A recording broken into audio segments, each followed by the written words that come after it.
Hi YouTube, it's Kathy, and this is my weekly entertainment wrap-up for July 2nd through 8th. This week I read 3 books, I watched 4 shows, I watched 1 movie, and I listened to 1 book.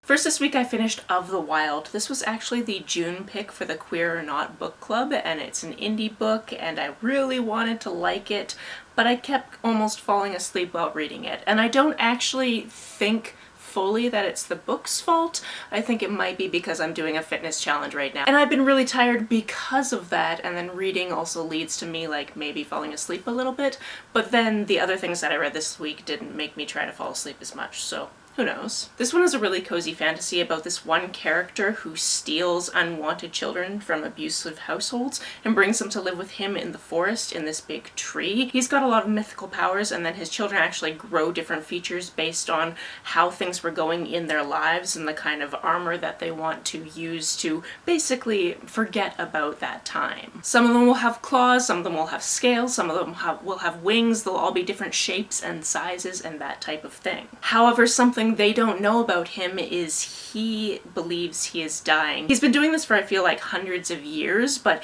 his power is slowly draining out of him, and he's trying to find somebody who actually can take over taking care of these children for him once he goes. Enter another human who's obviously older than the children, but also has had a pretty bad home life for reasons you kind of understand throughout the book, and a little bit of a romance forms. However, our main character is ace, and you come to find out that our secondary character is trans, so that's some representation for you. Like I said, I really wanted to love this, but I only ended up just kind of liking it. Like, there was nothing super bad about it, but it wasn't something that I was really excited about having finished. Except for the fact that I could then go to sleep. Next we have a graphic novel, and this one is called Light Carries On. This one is about a photographer that's kind of down on his luck. He's having a horrible day, and then also his camera breaks, so he has to get a secondhand camera from his mom's shop. And when he starts using that camera, he realizes that camera has a ghost in it. That ghost is released and actually takes his body on a little bit of an adventure. We get to learn the backstory about this ghost who died, I believe, in the 1970s, and then we also have to figure out how he died.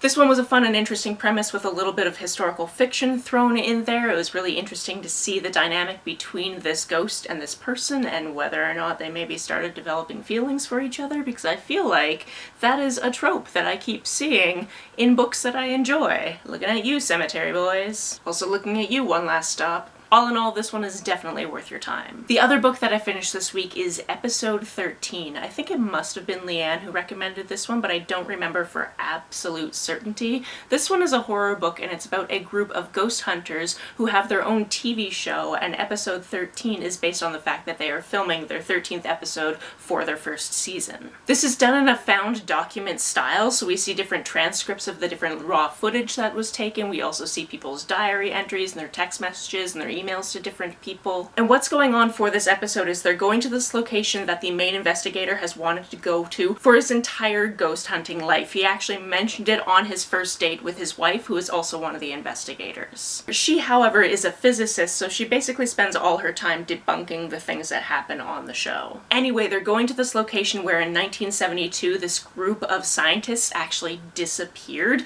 and nobody's actually used it since. And the building is being torn down in a few days because they're going to make a resort there, so they have a very limited amount of time to figure out what went on here and see if they can find anything at this location, and whoa boy did they ever. I'm just going to leave it at that because there were so many twists and turns and character conflicts and different things you learn about the backstories through the journal entries and different twists and turns to do with what may or may not be haunting that establishment. And if you like horror and you like the found document type of horror, this is definitely one to read. As for the shows I watched this week, I watched a little bit of everything. I watched, I believe, episodes 4 and 5 of The Stranger. We're right in the middle of things, and what I really enjoy is how we are connecting some dots that other characters definitely aren't connecting. And we know that some people are kind of shitting their pants, that other people may be figuring out what we already know, which is kind of cool. Again, I don't know exactly how it's going to all come together, but I'm excited to see how it does. I also watched the 3rd episode of the 8th season of RuPaul's Drag Race All-Stars, which was the ball episode. We all love a ball, especially because it means we get to see so much from these queens. Not only did they have to make something, but they have 2 things they brought for different categories they knew about sort of ahead of time, and we get to see all of that creativity. I do have a little bit of hometown girl bias going on right now, so I can't really figure out if I have a favorite outside of that obvious first pick.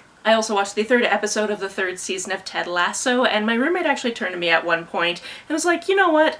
I would say that Leslie is my favorite character, but they're all my favorite character, and that's exactly how I feel about this show. Every single character has these little nuances to them and just so many things to enjoy, and I just absolutely love the feeling of this show. It's like a big warm hug. I am very interested to see what's going to happen in the next and subsequent episodes to do with the reporter, because at the end of this episode he saw something, and if he chooses to report on it, I am going to be so very angry at him. Also, weirdly to do with that, this episode opened in a way where I was like, maybe that character is queer, and then it was confirmed and I got really excited about it. So do with that what you will. Last for shows, we watched episodes 6 and 7 of The Last of Us, and I am so glad I didn't have to wait a week between these episodes, because my roommate, when she originally watched it, did, and she was definitely mad about it. And I was like, yeah, this is why I wait until things are done and then I watch them. What can I say about the show I haven't already said before? It's absolutely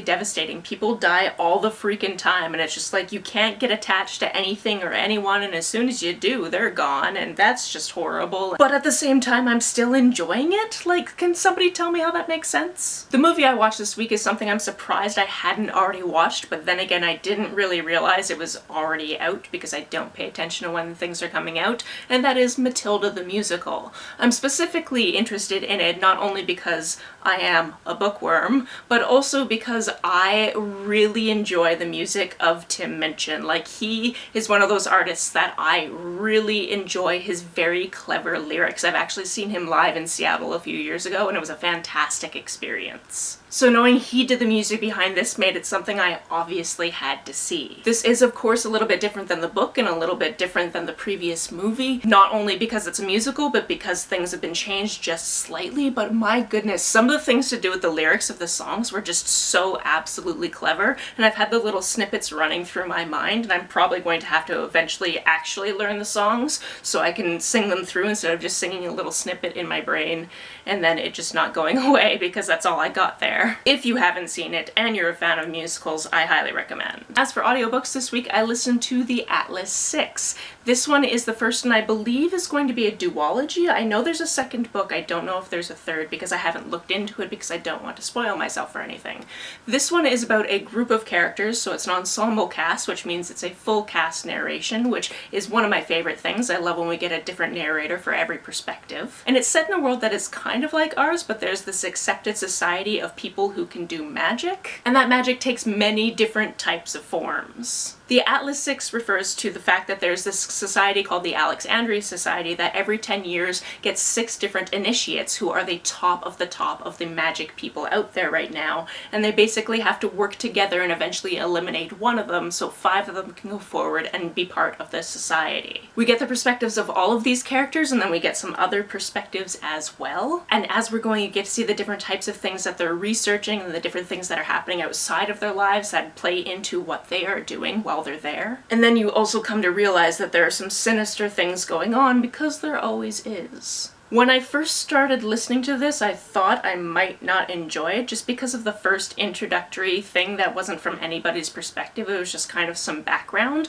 And I think at the time I was lugging groceries home and listening to it, and I was just kind of not really into the writing of the very first part. But as soon as we got a perspective of a character, I started really enjoying it, and then I really enjoyed getting to learn the different powers and things of all the other different characters, and then seeing what they were going to do at this new establishment. Also, I feel like this was a perfect amount of characters for a book like this, because I feel like if there were any more perspectives or any more people in this group that they had to eventually vote somebody out, I feel like I would have gotten to the point where we wouldn't have had as much flesh out of characters. There were a couple of characters that were a little bit underdeveloped in this, but only because I feel like those characters are pretty one-dimensional, just in the way they engage in life, and maybe we're going to learn more about them in the subsequent book. If somebody knows if this is more than just a duology, please let me know down below. I have put a hold on for the second book because I would like to know what happens. That's it for this week. If you've read, watched, or listened to any of these, let me know about it down in the comments below. On the way down to the comments, if you hit that subscribe button, that would be very nice of you. If you don't feel like leaving a comment, but you want to make sure that I know you were here, just leave me an emoji or a smiley face if you happen to be on your keyboard.